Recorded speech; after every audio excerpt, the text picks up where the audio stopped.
झारखंड में धीरज साहू जो कांग्रेस के 3 बार से राज्यसभा सांसद हैं और लोकसभा में 2 बार से प्रत्याशी हैं, उनके यहाँ 300 करोड़ से अधिक का कैश जब्त हुआ है। राहुल गांधी जी को जवाब देना चाहिए कि वो मोहब्बत की दुकान की बात करते थे। उनके मोहब्बत के दुकान के एक छोटे से स्टोर, एक फ्रेंचाइजी के गल्ले में 300 करोड़ रुपए का कैश निकल रहा है। तो एक कितनी बड़ी मोहब्बत की दुकान राहुल गांधी देश में फैला करके रखे हैं, इसका जवाब राहुल गांधी को, सोनिया गांधी को, प्रियंका वाड्रा को, रॉबर्ट वाड्रा को, मल्लिकार्जुन खड़गे को और छत्तीसगढ़ में भूपेश बघेल को देना चाहिए। छत्तीसगढ़ में आरोप लगा रहे थे आप लोग कांग्रेस की घोटाले के ऊपर, क्या उस पर कार्रवाई करेगी सरकार?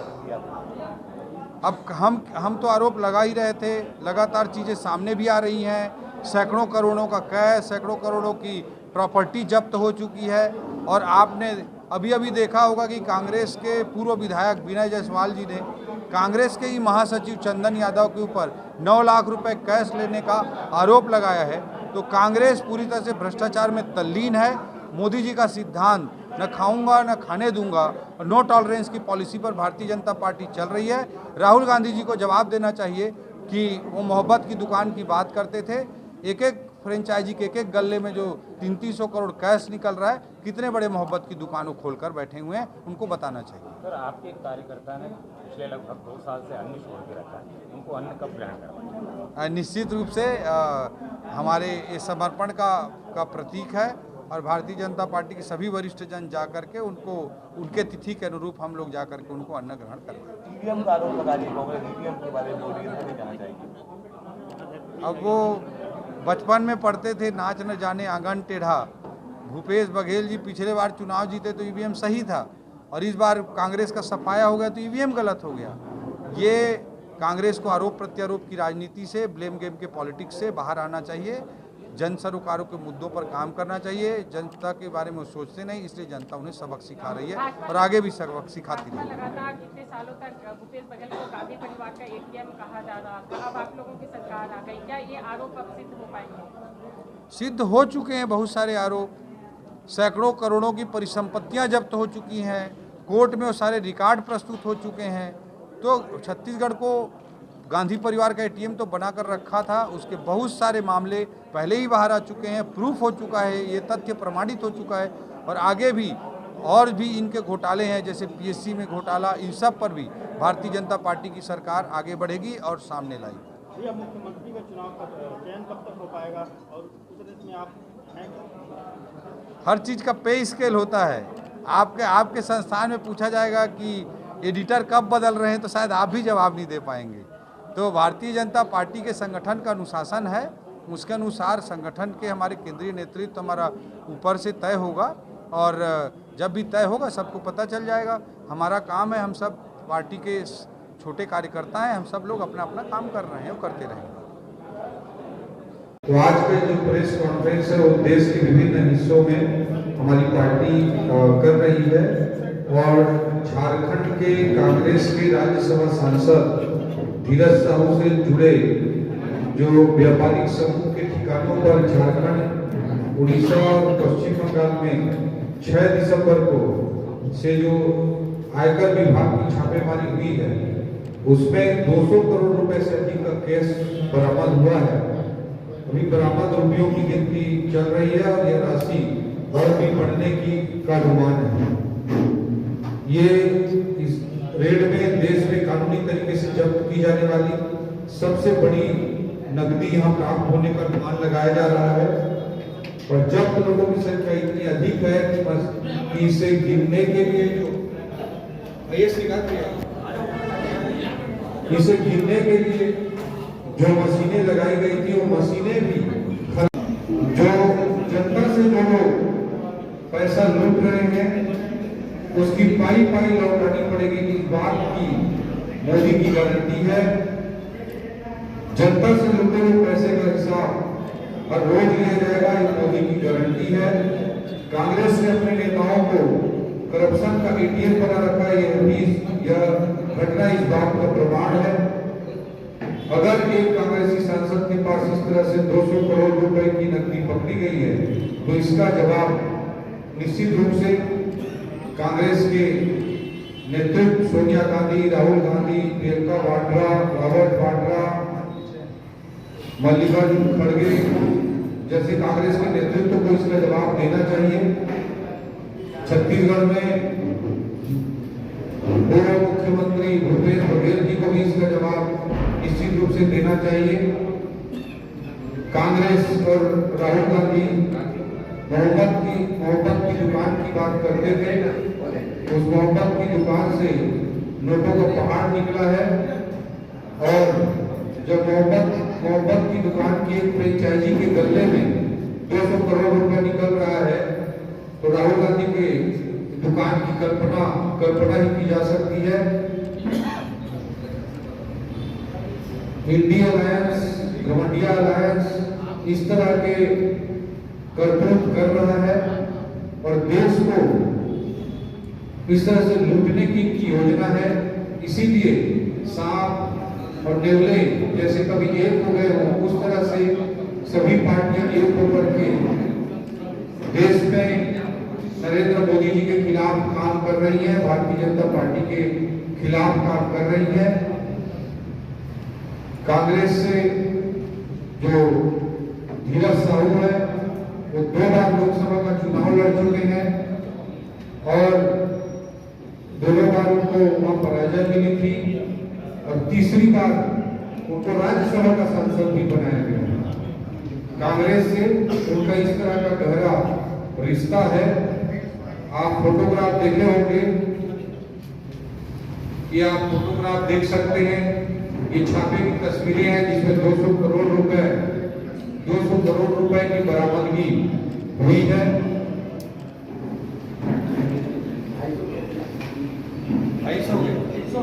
वो लगातार बढ़ते जा रहा है, मशीनें खराब हो जा रही हैं गिनने में, कांग्रेस के भ्रष्टाचार गिनने में।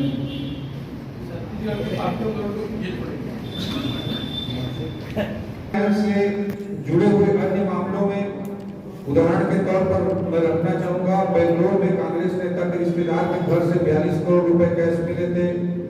यूपी विधानसभा चुनाव के समय आईटी की रेड में पीयूष जैन के यहाँ से 200 करोड़ रुपए कैश मिले थे।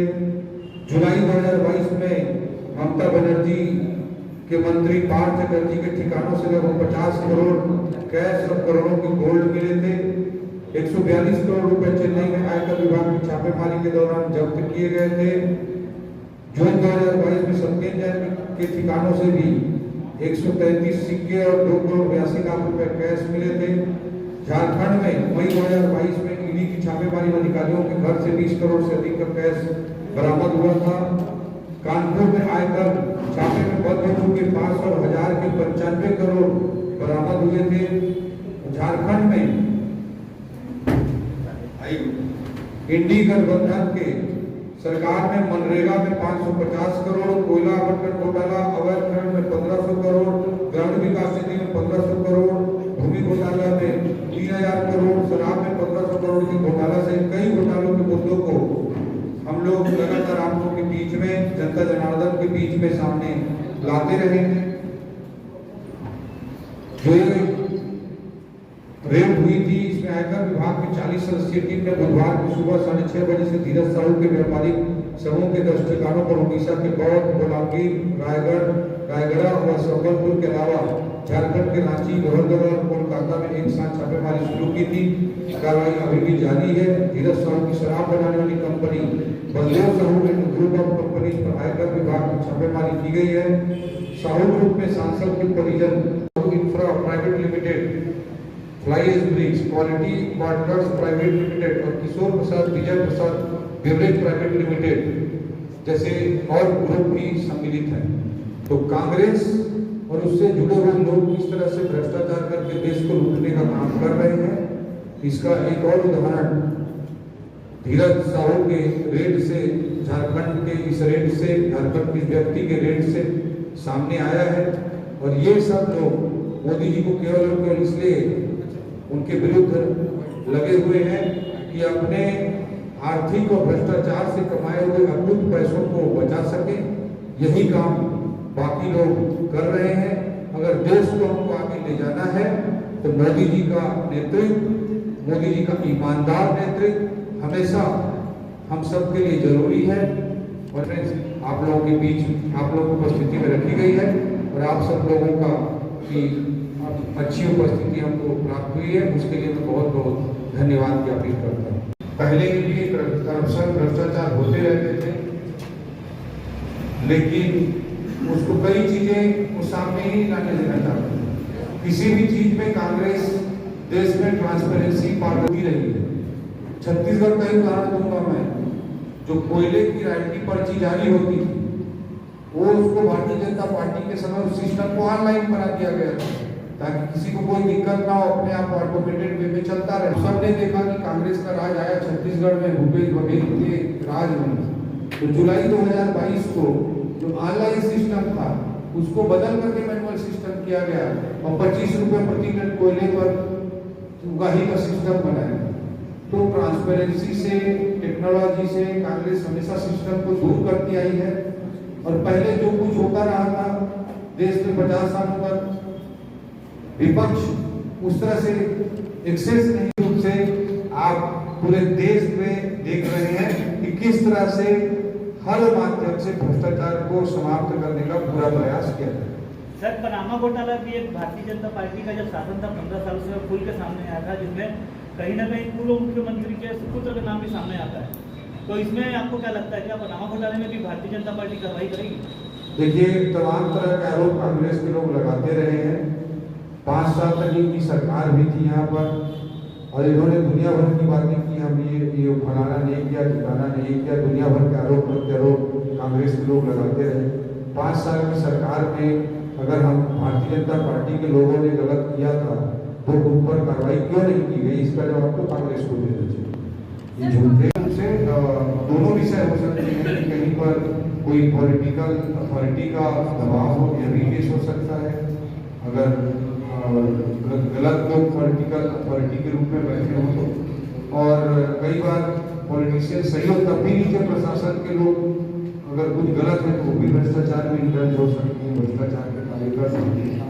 पर पिछले 5 साल के अनुभवों को मैं जो जितना देख पाए, भाप पाए, उसके आधार पर मैं इतना जरूर कह सकता हूँ कि कांग्रेस पिछले 5 सालों में जो भ्रष्टाचार हुआ वो कांग्रेस जनित भ्रष्टाचार था। उन्होंने सभी पोस्टिंग ट्रांसफर को पैसे पर आधारित किया। उन्होंने ट्रांसफर का इंडस्ट्री चलाया, सवाल का उद्योग चलाया और ट्रांसफर इंडस्ट्री चलाए। उसी कारण से और मतलब कई अधिकारियों ने मेरे को कहा कि मंथली रिचार्ज कराना पड़ता है, 3 लीटर से टॉपअप कराना पड़ता है। इस तरह के आप सभी जानते हैं, मेरे से ज्यादा आप लोग भी जानते हैं। इस तरह की स्थिति नीचे से लेकर ऊपर तक के प्रशासनिक तंत्र पर रहा और इसलिए पूरे प्रशासनिक तंत्र को पंगु बनाने का, भ्रष्ट बनाने का अगर कोई जिम्मेदार है तो कांग्रेस के लोग हैं।